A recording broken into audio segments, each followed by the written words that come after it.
Assalamualaikum warahmatullahi wabarakatuh. Apa kabar kalian semua hari ini? Masya Allah. Semoga semuanya tetap menjadi anak yang hebat dan tetap bersemangat untuk belajar. Nah, baik. Hari ini kita akan melanjutkan pelajaran pekan lalu, yaitu kita masih belajar tema 2 subtema 1. Apa ya yang akan kita pelajari hari ini? Nah, hari ini kita akan belajar tentang unsur-unsur yang terkandung dalam cerita atau dongeng dan pengamalan Pancasila, sila yang pertama. Nah, baik, kita langsung ke materi yang pertama. Nah, unsur-unsur yang terkandung dalam cerita atau dongeng, di sini akan saya sebutkan beberapa bagian yang ada di dalam sebuah cerita atau dongeng. Yang sebenarnya pekan lalu kita sudah pelajari salah satunya, yaitu tentang watak tokoh. Nah, baik. Nah, yang pertama ada tema, yang kedua latar, yang ketiga alur, yang keempat penokohan atau watak tokoh, yang kelima tokoh, yang keenam pesan atau amanat.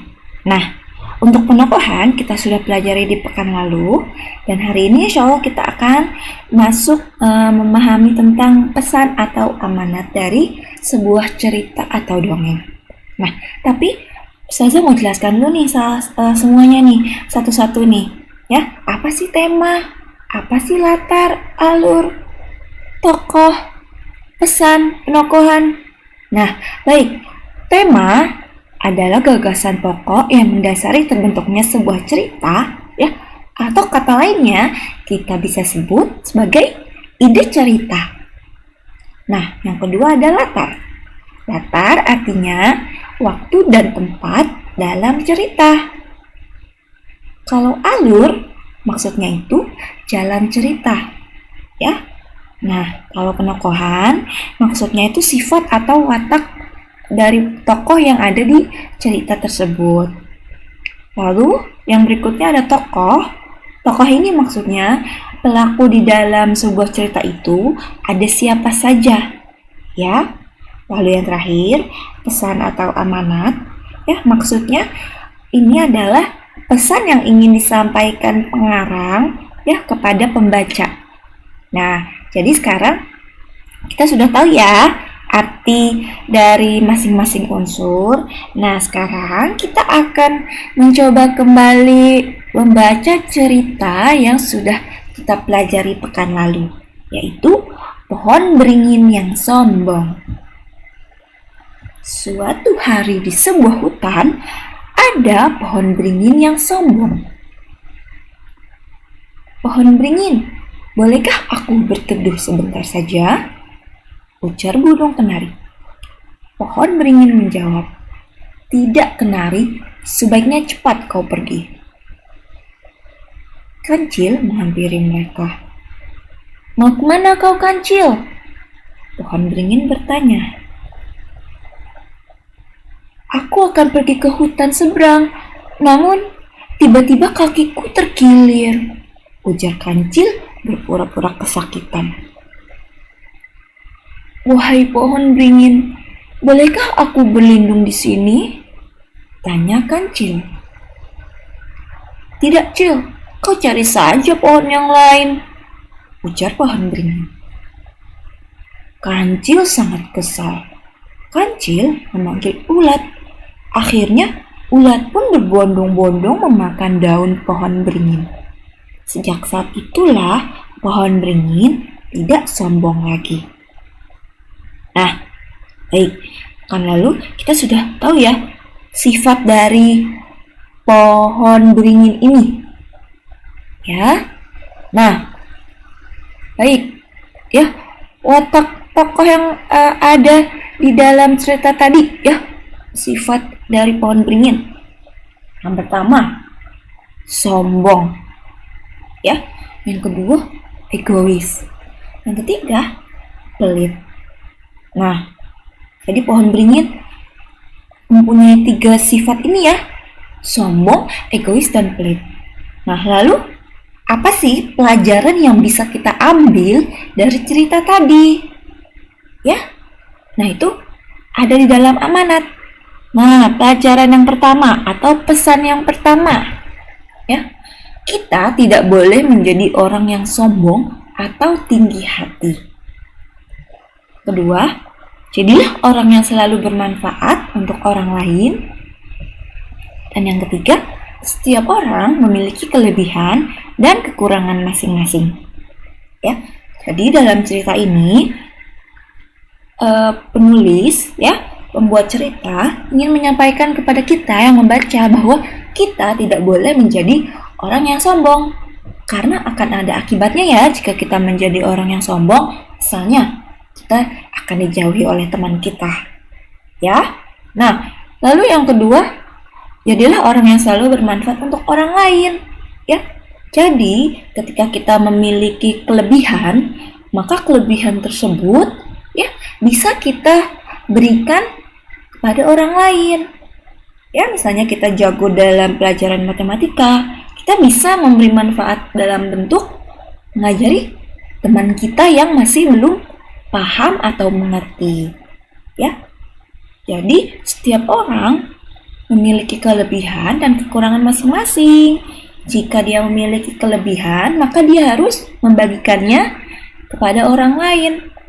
Ya, kalau dia memiliki kekurangan, ya, jangan sampai kekurangan tersebut membuat dirinya menjadi tidak percaya diri. Ya, justru kekurangan tersebut harus kita usahakan supaya bisa menjadi kelebihan diri kita. Nah, begitu ya amanat yang ada di cerita tersebut. Nah, baik. Sekarang kita akan masuk ke materi berikutnya, yaitu pengamalan Pancasila, sila pertama. Siapa yang masih ingat bunyi sila pertama Pancasila? Betul. Ketuhanan yang Maha Esa. Lambangnya apa ya? Nah, lambang sila pertama Pancasila yaitu bintang. Ya. Nah, baik. Contoh sikap ya yang termasuk dalam sila pertama, yang itu pertama adalah bersyukur kepada Allah. Yang kedua, saling memaafkan. Dan yang ketiga, berdoa. Yuk, kita lihat masing-masing penjelasannya.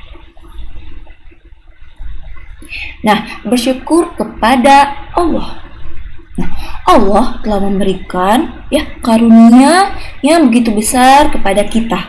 Ya, yaitu berupa tumbuhan dan hewan yang bisa kita manfaatkan. Nah, sudah seharusnya kita bersyukur kepada Allah atas nikmat tersebut.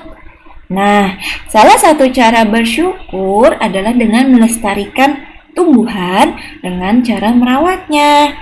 Nah, ini juga berlaku untuk hewan ya. Jika kita memiliki hewan atau tumbuhan, nah, salah satu cara bersyukurnya adalah dengan cara merawatnya dengan baik. Ya, kalau tumbuhan kita beri air atau kita beri pupuk. Nah, kalau hewan kita bisa merawatnya dengan cara memberi makan, memberi minum, ya. Terus juga kalau sakit kita obati, dan lain sebagainya. Nah, itu adalah salah satu bentuk bersyukur kepada Allah. Berikutnya, saling memaafkan. Nah, ya, misalnya kamu sedang bermain dengan temanmu. Nah, pada saat bermain, kamu tidak sengaja menyenggol temanmu hingga terjatuh. Lalu kamu minta maaf kepada temanmu, dan temanmu juga memaafkan kesalahanmu. Nah, untuk sikap seperti ini ya termasuk ke dalam sila pertama Pancasila, ya, yaitu saling memaafkan. Ya, kita tidak boleh memiliki dendam jika orang lain punya salah kepada kita. Ya, kita harus memaafkan jika orang tersebut meminta maaf. Nah, Lalu yang terakhir, berdoa. Nah, berdoa ini bentuknya banyak ya. Bisa kita berdoa langsung kepada Allah untuk diri kita sendiri, atau kita bisa berdoa untuk orang lain. Nah, kita juga harus berbuat baik ya kepada manusia.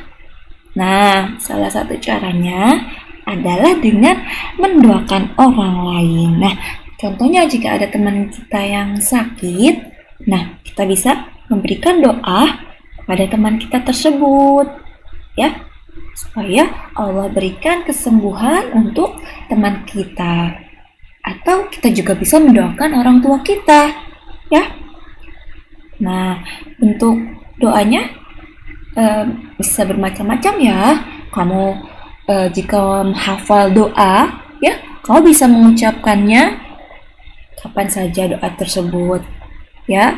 Lalu jika kalian mendoakan teman kalian, doakanlah ya baik-baik, ya. Nah, jangan doakan keburukan untuk orang lain.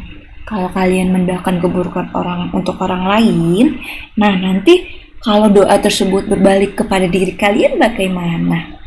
Nah, siapa yang rugi? Nah, jangan sampai ya kita mendapatkan kerugian karena kita mendoakan keburukan. Doakanlah orang lain dengan kebaikan. Insya Allah kita akan mendapatkan kebaikan tersebut juga. Oh, Masya Allah, barakallahu fiik. Nah, baik, cukup sekian untuk materi hari ini, ya. Jazakumullahu khair wa barakallahu fikum.